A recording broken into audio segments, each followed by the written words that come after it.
Good evening, ladies and gentlemen, Reverend Fathers. First of all, big thank you to St. Elias's Church and everyone who organized this event. So have a round of applause for them, please.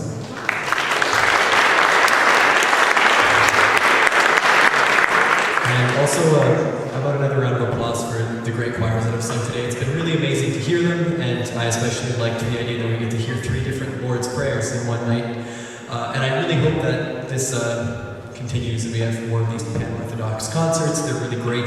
I've definitely learned a lot just being here today. So, next is the St. Stephan's Serbian Orthodox Church. I actually am not from Ottawa. This is my brother's choir, but it's been a thrill to work with them.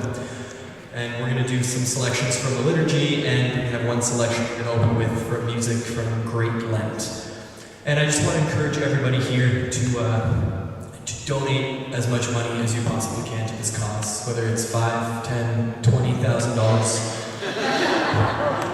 Really, whatever you can. It's really a wonderful cause, and this is great to see music being used for something that is very tangible and gives something to people.